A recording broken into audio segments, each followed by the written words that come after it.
em relação a esses cortes, né, tem que respeitar o teto de gastos, lembrando que a maior fatia aí do PIB é da educação, então eles tentaram ali fazer alguma manobra para cumprir o teto de gastos, né? Alguém quer comentar antes de chamar o nosso convidado? Só comento vendo os números por dentro, não dá para falar solto assim não. Eu não sei o que era, se era pesquisa, se era já na ponta final, se era algum projeto que ainda estava só desenhando. A notícia como título é ruim, mas o mini detalhe pode ser excelente, então não dá para eu não consigo falar nada. Então vamos com o nosso convidado do dia, o primeiro convidado, que é o Mário Rubens, economista, professor de MBAs da FGV, que já está aqui com a gente para participar do BMC Marketing nesta tarde. Olá, muito boa tarde, obrigada pela participação. Boa tarde. Queria começar com um grande destaque do dia, né, falando da inflação aqui no Brasil, que desacelerou pela primeira quinzena ali de julho. O movimento era já esperado com quedas nos preços dos combustíveis e também na energia. Como é que você avalia esse movimento deflacionário por aqui? Quais os impactos que você vê na economia brasileira? Olha só, primeiro a gente tem que sempre levar em conta que não é uma deflação, né? Continua tendo inflação. Então, ou seja, o problema não está resolvido, isso é sempre importante destacar. Tá? Segundo, essa queda da inflação é muito decorrente de transportes e também de habitação. Tá? Transportes pelo, vamos dizer assim, tabelamento do ICMS até o topo de 17%, que obrigou alguns estados a reduzirem. Tá? Então, você tem um efeito positivo. Também uma significativa redução do preço do petróleo, tá? Que permitiu que a Petrobras reduzisse o preço dos combustíveis, gerando uma queda em torno de 5% da gasolina e 8% do diesel.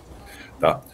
Habitação, muito em conta da retirada da tarifa extra de energia, né? Voltando para a bandeira verde, e alguns estados também com redução de ICMS da energia.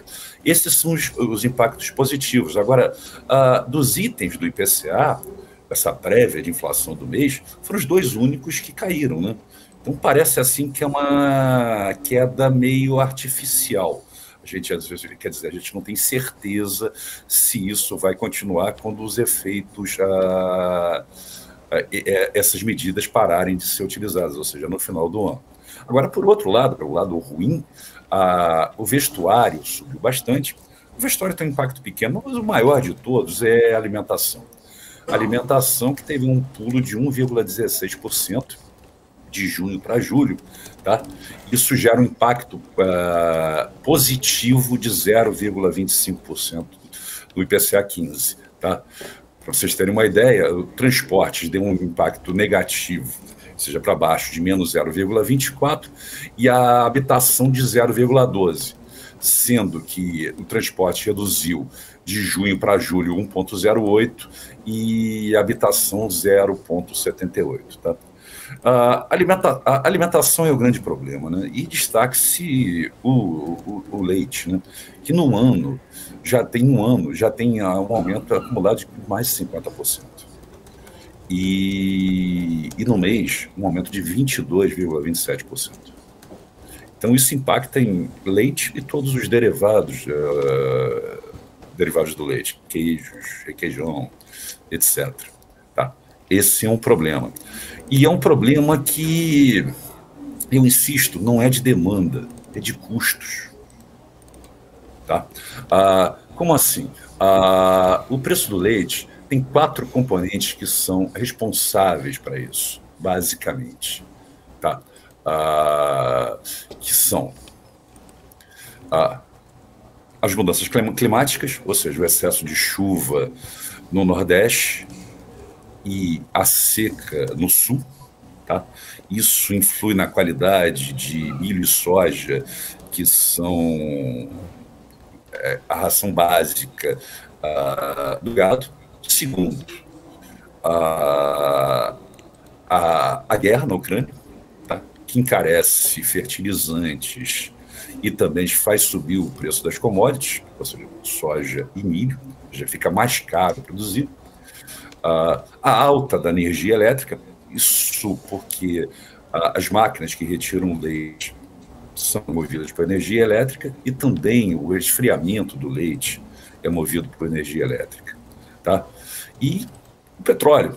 A gente pergunta assim, o petróleo, o que o petróleo tem a ver com isso? As embalagens de leite são derivadas de petróleo. O petróleo ainda continua em patamares acima de $100. Tá? Então, esse é um problema sério. Tá? Vestuário aumentou, mas o impacto ele é muito pequeno no IPCA. Tá? Transporte teve uma vantagem grande, né? Porque a gasolina, como eu já disse, reduziu 5,01%, o etanol 8,16%.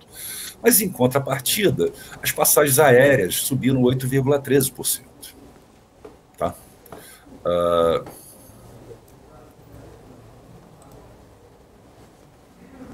Agora, é o menor nível de IPCA que a gente tem desde junho de 2020, tá?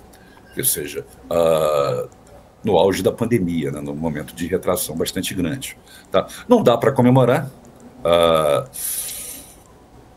não dá ainda para dizer que as taxas de juros, o aumento da taxa de juros está surtindo efeito, e isso deve impactar também na reunião do Comitê de Política Monetária semana que vem, ou seja, uma discussão entre eles se essa inflação ela está sendo artificial, ou seja, ela não está se dando por efeito já do mercado,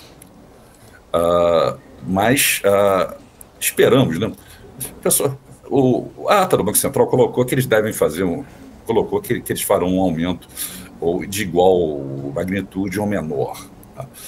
O mercado está apostando em 0,25. Tá? Isso é... Tem gente já falando de mais 0,25 depois, para chegar a 13,75. Eu não sei se isso resolveria o problema, como eu estou dizendo, eu acho que a inflação é de custos, hoje em dia. Tá? Custos não é demanda. Inclusive, acredito que as medidas assistencialistas, esse auxílio emergencial, não terá impacto algum sobre inflação. Até porque ele está limitado até o final do ano, por enquanto, né? Por enquanto. Infelizmente. Eu acho que tem que ser feito nessas medidas assistencialistas hoje em dia, nessa situação de caos que o país está vivendo, tem que ser feitas, mas eu não sei se resolvem o problema. Eu não gosto muito de medidas paliativas, não, apesar de serem necessárias. Uma pergunta, continuando ainda do IPCA, o quanto o senhor acredita que medidas de queda de energia e combustíveis irá impactar na inflação de serviços? Do tipo, o senhor acredita que semana que vem vai cortar o cabelo mais barato que cortou semana passada? Porque, teoricamente, a energia do salão caiu. Então, minha dúvida é essa, entendeu? O quanto é uma foto... O que é uma foto? Baixei ICMS, mudei regra lá também do Supremo, tirei uma foto. Combustível mais barato. E quanto essa foto vai virar filme dentro do IPCA? O que é virar filme? Virar efeito cascata. Mês que vem cai um preço porque caiu o custo. Ou isso vai ser absorvido? O que o senhor acha? Não acho, claro que não. A gente trabalha com 3 tipos de preços, né? Preços livres, né, que são determinados pelo mercado, né? Preços administrados, que têm algum grau de controle, não são completamente controlados, tem que ter algum grau de controle por parte do governo, e preços não comercializáveis, como você disse bem, o seu barbeiro. Então, o efeito é muito devagar. Por exemplo, a manicure. Pode até ficar mais barato, um pouquinho, o alicate de unha. Mas até ela perceber isso, demora muito tempo. Então o impacto demora muito e E é desprezível, sem dúvida nenhuma. Eu não acho que não tem. O ICMS não vai mudar o preço do barbeiro, até porque os preços também são muito rígidos aqui no Brasil, né? A gente, infelizmente, a gente diz que quer ter uma economia de mercado, mas aqui só tem uma tendência, né? Os preços sobem, né? Para cair é difícil, é bem difícil, né? Vide o combustível, tirando agora que a queda foi um pouquinho mais alta na refinaria. Tá certo. O Mário, boa tarde.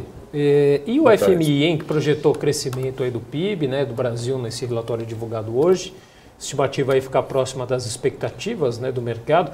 Você vê aí um cenário de crescimento mais acelerado por aqui? Quando a gente vê esse aumento aí de commodities agrícolas, minério, petróleo, é isso aí que pode ajudar nesse crescimento?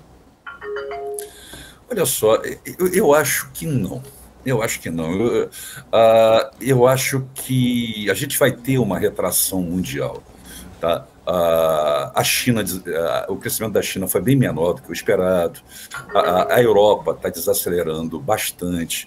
Os Estados Unidos devem entrar num cenário de recessão também, tudo indica. Tá? Devido aos problemas inflacionários, guerra da Ucrânia, etc. E eu não vejo como o agronegócio possa impulsionar mais ainda o crescimento brasileiro. Apesar do agronegócio ser muito importante no Brasil, dada as suas características tropicais e continentais, né? Mas ele é muito concentrado, tá? Ele não espalha tanto. Tá? Eu sempre digo que motor de crescimento é a indústria. E hoje em dia a gente parou um pouco nesse processo. Tá? E investimento depende de expectativa do empresário, né? Expectativa em lucro empresarial.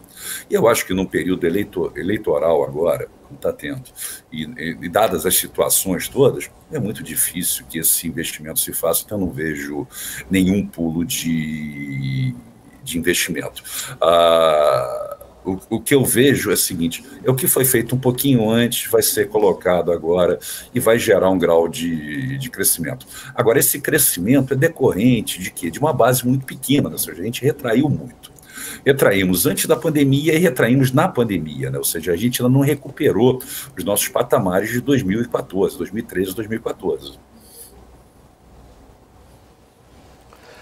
Professor, a inflação atualmente no Brasil, ela tem uma parte que é importada, de uma inflação de fora, tem choque de custos, de commodities, também há uma questão de demanda. Né? Frente a tudo isso, você acha que a política monetária do Banco Central está sendo adequada ou não? Está sendo exagerada, dado que tem alguns aumentos de preços relativos aonde a Selic não teria muito efeito? Olha, eu acho que está sendo um pouco exagerada, sim. Tá? Eu acho que, já que é de custos, não tem necessidade disso. Eu vejo o Banco Central hoje como correndo atrás do mercado, ou seja, correndo atrás da curva de juros do mercado. O mercado quer, o Banco Central responde. Tá?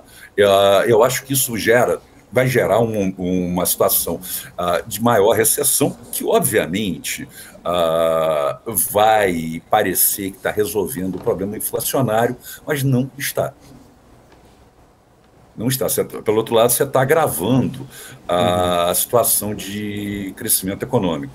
E isso vai contra também o que foi determinado quando foi colocado a independência do Banco Central, né? O Banco Central brasileiro passou a correr atrás de 2 pontos. Tá? Isso é muito importante, né? Não somente atrás de inflação, como era antes, mas também atrás do crescimento econômico. Tá? Ok. Como é o Banco Central americano. E mesmo assim vai gerar recessão lá. Certamente. Agora, falando da baixa do euro ali em relação ao dólar, quais os efeitos que isso traz para o Brasil? Até que ponto eles são preocupantes aqui para o nosso país em relação à moeda? Olha só, os Estados Unidos estão passando por uma inflação muito grande. Eles vão ter a maior inflação em 40 anos. Tá?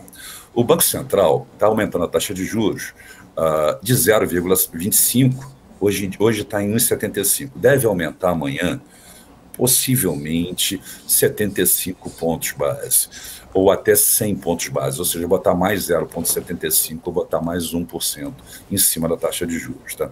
A economia americana é considerada economia de qualidade, ou seja, os títulos americanos são chamados títulos de qualidade, ou seja, o dinheiro de curto prazo vai para lá, ou seja, o mundo inteiro.